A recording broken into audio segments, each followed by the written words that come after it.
few more folks in here than normal.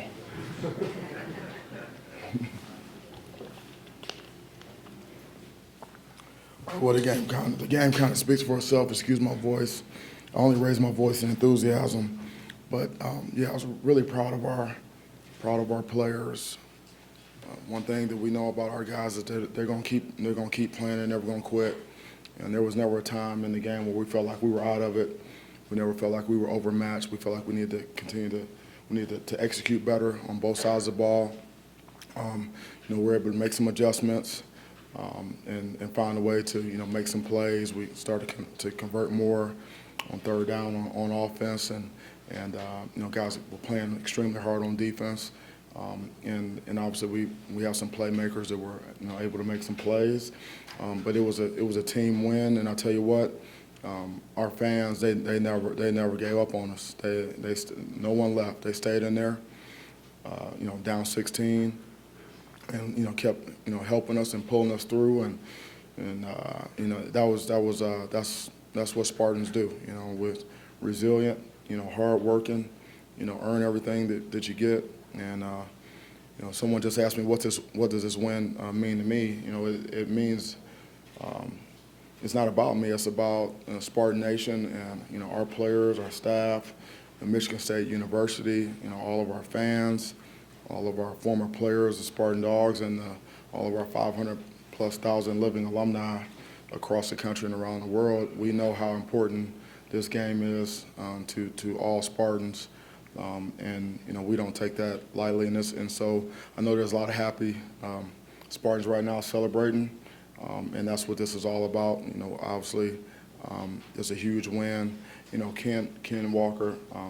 I don't know what else I can say. This is a huge stage. The whole world's watching. You got a chance to see what type of player he is, and obviously. Any recognition that he's getting for Heisman consideration is well deserved. Obviously offensive line and the tight ends and receivers doing a great job blocking. But obviously he's a difference maker. So just overall, just a strong effort for our team, and we're in the hunt. We're in the hunt. We have a strong opponent. Next week we need to go on the road and play good football, and we've got some things we can improve upon, but obviously this is a game that we had to have, and so we were able to get it done. Start with Larry here in the front. Mel, to your right, slowing down their running game that has been so strong this year, how key was that in this victory, and how was your team able to do it? Well, really up front it's about being gap sound, setting the edge, and building the wall, and we were able to do that on a fairly consistent basis in the game. We knew that they were going to run the ball quite a bit, and we were really stout up front. And it was physical in the trenches, and we got the run support that we needed. And we wanted to make sure that we could contain their run game. And obviously we knew that we were going to have to force them to throw the ball, and if they could beat us doing that, then they would get us. But at the end of the day, stopping the run for the most part was critically important on defense. In the back left. In the back. The theme of keep chopping. We've heard it from you. We heard it from the guys today too. What does a win like this one here today say about your team and the kind of players that you have? Well, it says that again that they believe in what we're doing. They're a resilient group. They're very unselfish. They play for each other. It's important to them that they don't let each other down. So they're going to play extreme. They're going to play with extreme effort, and they're going to always play the next play. And it's not about the scoreboard. Each play has a history and a life of its own. So you've got 6 to 7 seconds of technique and fundamentals. Extreme effort. Mental and physical toughness. And then you move on to the next play, and that's basically just keep chopping. Just keep going. You continue to hammer like that on both sides of the ball and special teams. Deliver body blows, and then we believe in our conditioning and our ability to execute down the stretch, and that's what you saw out there today.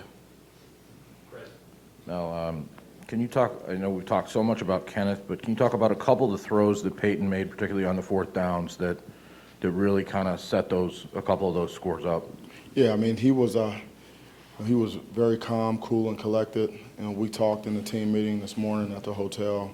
You know, that I said you and I have to be the eye of the storm. You know, the football team, and for 4 quarters, and he was able to do that. You know, we didn't see anything different today than what we've seen from him in practice.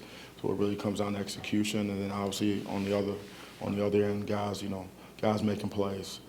And so, you know, that's what it's all about. And, you know, it's not always going to be pretty. Football's not a game of perfect. But, you know, we talked during the week about competitive greatness, which is, you know, being at your best when your best is needed. And I think we saw that down the stretch. Rico? Mel, you guys finished the game on a 23-3 run. What was said when the score was 30-14 to rally the guys? Oh, so we're still in it. I mean, we're in it. There's no such thing as a safe lead in college football.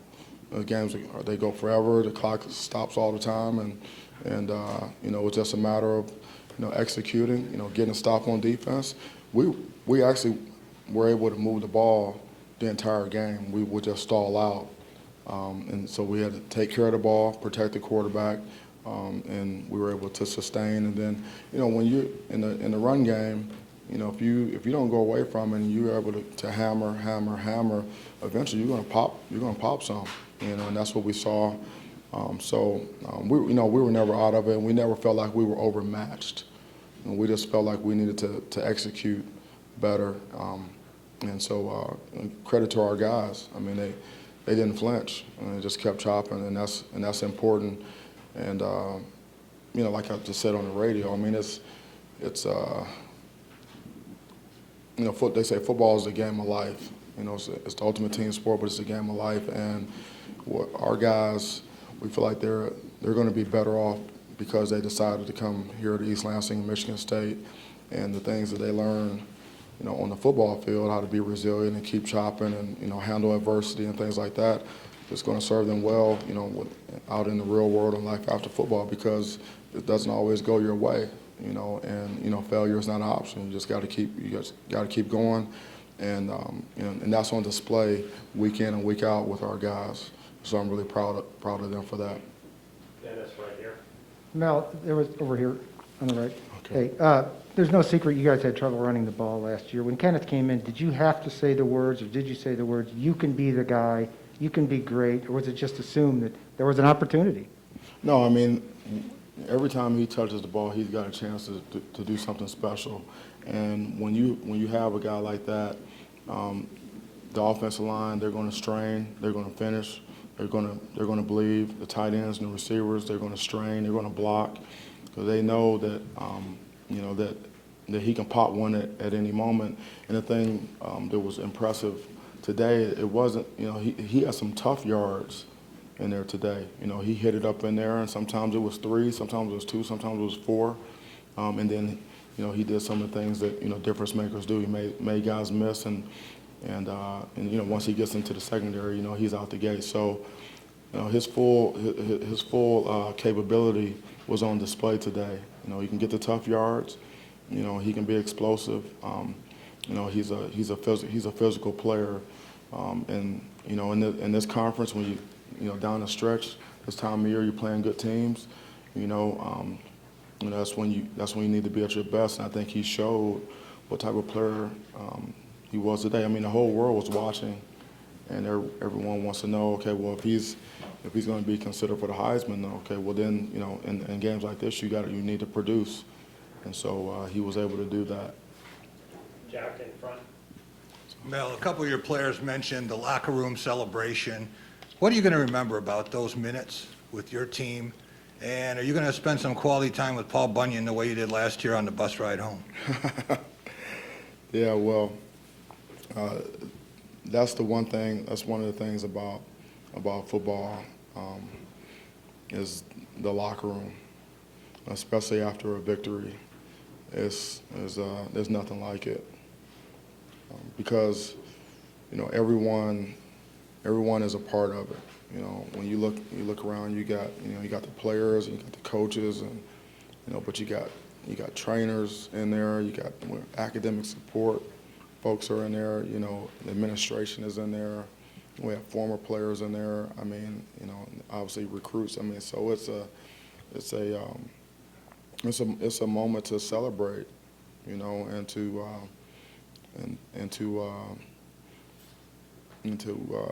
really just take note of a huge accomplishment. It is not easy to win football games. It's really difficult, especially when you're playing against good teams. And so when you can get a win, and you get in that locker room, it's nothing like it. And to see Paul in there, is it's special. It's special. And I told him, man, I said, look at Paul. He's right here. He's happy. He's right here where he belongs. He's in there. We're taking pictures with him. Guys are dancing and things like that. My dad happened to be at the game, and he actually took a picture with Paul. And so, that's kind of what it's like. And those are memories. I mean, those are like Coach Izzo told our team during the week. He spoke to him after practice. He says, memories for a lifetime. And that was an epic game. That was a classic. I mean, that was a big time. That was a big time game, and so it's an honor and a privilege to be a part of something like that. Go to Brandon from 24/7. Coach, a lot of coaches come into a program, they talk about straining, and they have mottos and all that like you do yourself, and then sometimes it doesn't translate. But with you, I think you're 4-0 or maybe 5-0 in single possession games. I guess in a big picture sense, when you take over a program, how do you get to a point that quickly where you're going to be able to still win a game when it's tight the way it was today? Yeah, well, first and foremost, we have a tremendous staff, coaching staff, and we're all on the same page, and we see the game of football the same. And so, and we believe in what we're doing. We believe in our process, top to bottom, A to Z. Everything that we're doing, we're not experimenting with anything. Everything is part of our process, and we stick to it. And that translates to the players. And what we tell our players and how we go about our business, it really resonates with them. They know that we have a plan for them, and it's a winning plan. It's a winning formula. And so they pour into it, they buy in, and this is something that we continue to hammer every day. We're always selling our process, always hammering the details, the sense of urgency, the accountability, teamwork, discipline. And so when you do that day after day after day after day after day, you get guys to buy in, and then you have good players, guys that have talent, willing to put the work in. Then you have a chance to get what you want. And you ask the players, what do you want, and what are you willing to do to get it? And so, everything that we've gotten so far, that we've earned it, and no one's given us anything. Back left. Coach, hi. Hi. On Monday, you said this game is about legacy, playing in it, coaching in it. Now you're 2-0 against Michigan. I believe the first MSU coach do that. That's a good start to this legacy for you. I would say so. Do you buy into the fan talk coming stuff? You like it? You think it's fun? I don't mind it. I don't mind it. I think it's fun. It's a great way to engage with our fans. We have great fans. We have the best fans in the country, and they're really. This is a football town. Yeah, this is a football school. There's a lot of pride and tradition here at Michigan State with Spartan football, and so. And that's what our fans deserve. They deserve to see good football, to see a tough, hard-nosed football team out there that won't quit.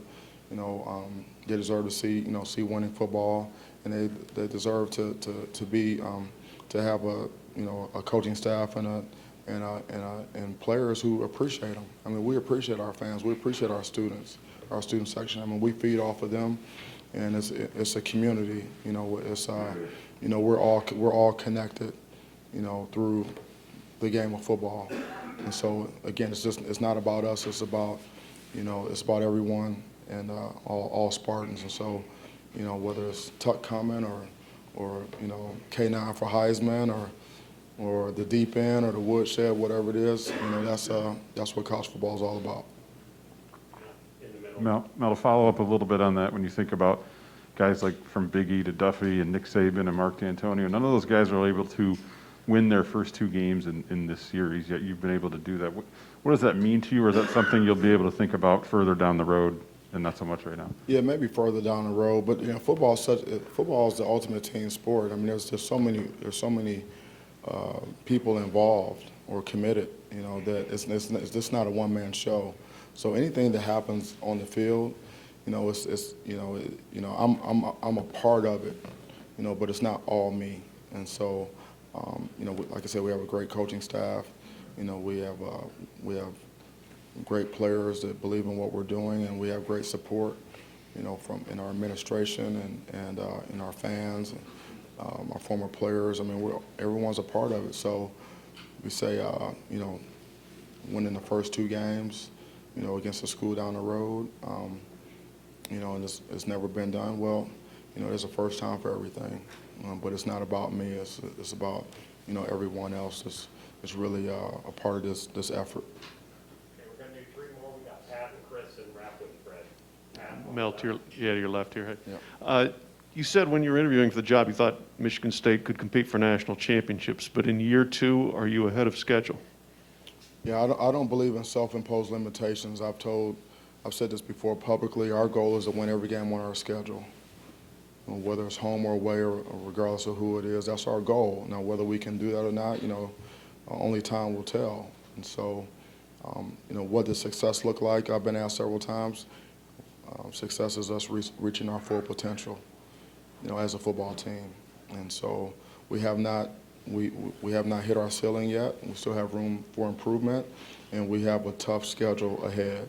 I mean, we're going on the road next week with a very strong team, and you know, it's tough sledding, you know, and you know, you need to be playing your best football, you know, in November, you know, if you want to get anything done in terms of what you're talking about. And so we've got a ways to go, and you know, but what's most important is what's next, and it's going to be our preparation this week. We got to rest and recover, and we have to get focused in on our next opponent, and then and take the show on the road. Chris. 2 quick ones. One for you. You know, you got to be in this rivalry last year, but there were no fans. What was it like walking out of that tunnel, and then maybe in the last few minutes as everything's kind of boiling together, what it was like kind of looking around there and hearing everything? Yeah, it was, you know, coming out, it was an electric atmosphere. I mean, the student section was there. They were there early, and there was a lot of excitement, a lot of anticipation, and when you're playing the school down the road, there's a different look, you know, in people's eyes in terms of, you know, when they tell you, you know, coach, let's get it done, or, you know, go green. I mean, it means a little bit more, and you could feel that. And in the woodshed, it was packed, and you know, everyone was there, and the whole world was watching, and so it was very impressive, and it's inspiring, you know, and I mean, how can you not play your heart out or coach your heart out in an atmosphere like that? And so, you know, we're all in it together, you know. As the second part was, with that emotion, I mean, how much of a lift did you get from getting guys like Beasley and Collins and a couple guys back that had been battling those injuries and kind of played, and, you know, like Drew played a pretty pivotal role? Yeah, I mean, you know, the bye came at a good time for us, and we needed the bye to try to get as healthy as we possibly could and to rest some guys up. But you mentioned Eli and Drew. I mean, those guys did everything they possibly could to get back and be ready for the game.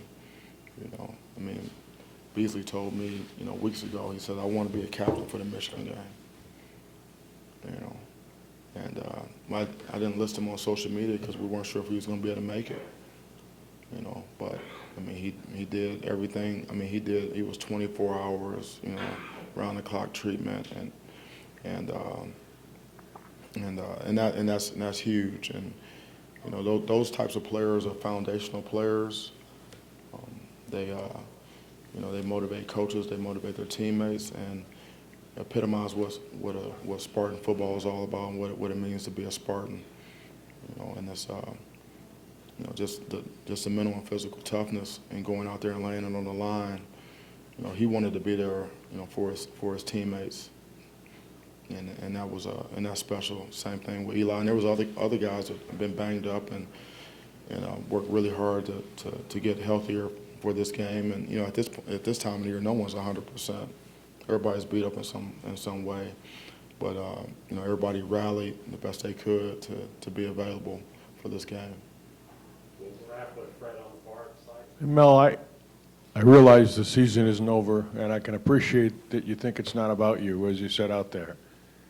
But you are the first coach to go 2-0 against Michigan. Your over-under on the season was 4.5 wins. You're 8-0, and you're in the top 10. Do you feel some sense of accomplishment of where this program and where this team is? Well, we've done what we've needed to do up until this point, but we've still got a long ways to go, and we got a lot of tough games coming up. Starting next week, and there'll be plenty of time, at the end to add it all up. But right now, it's really 24-hour rule and then on to the next. And that's the only way that I'm going to approach it, and that's the way our team is going to approach it. And we got a lot of football left, and we don't believe in self-imposed limitations. We need to get what we can get. All right, thank you, Coach. Thank you so much. Thanks for coming out. Thanks for covering our team. Go Green.